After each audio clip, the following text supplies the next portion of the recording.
Ce sang-là est resté réclamé depuis 1959.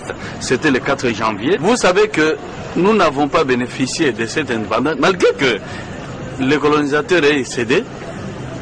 Une année après, on a proclamé l'indépendance du Congo, mais cela n'a pas suffi.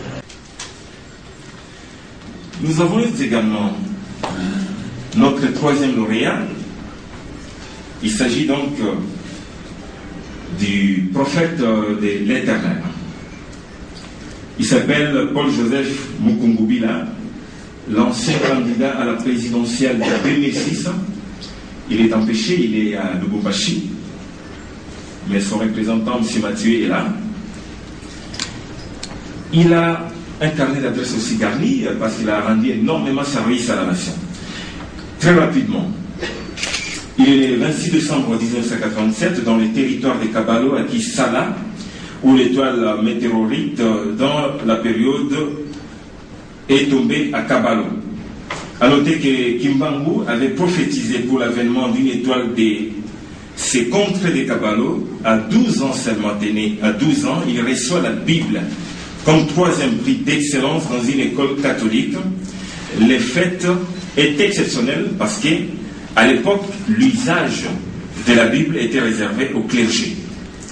Il a été enseignant dans une école luthérienne à Kalemi en 1970-1972, inspecteur du jeune à Kalemi 1973-1977. En 1977 justement, il lâche tout et ça donne depuis la visitation de l'ange la prédication. Il se donne donc à la prédication. C'est un acteur du développement. Il a soutenu tous les efforts d'alphabétisation en sponsorisant les séminaires et ateliers académiques. Il a payé les arriérés des 5 ans des agents de Natelsat, ce sont nos confrères au niveau des réseaux satellitaires, Académie en 1995. Il a renfloué les agents de la NBK, Nouvelle Banque de Kinshasa, coincés par un problème de liquidité de 1996. Il a financièrement soutenu la plupart dans la prière de malades à l'hôpital Reine Fabiola et à l'hôpital de référence Kalemi 1995-1996.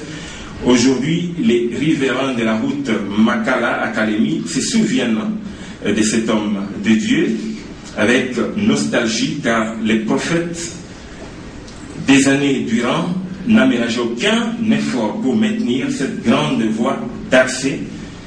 La poste de Moba 2 a mobilisé pour cela une centaine de personnes, 1990-1997. Il a financé les petits artisanats, les cordonniers, les ébénistes vanniers, 1995-1997. Il a pendant 5 ans payé les cantonniers pour entretenir la route Kabalo-Kisala, longue de 117 km, 1993-1998.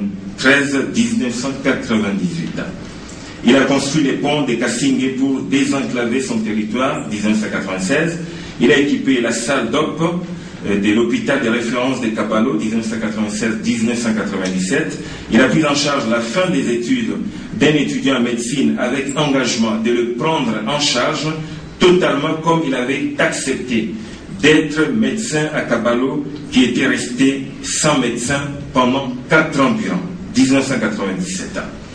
Il a pris en charge les frais des finalistes de Kasingé aux examens d'État 1995-1997. Il a distribué aux grandes paraboles de télévision au territoire de Kabalo et de Nyunzu en 1998.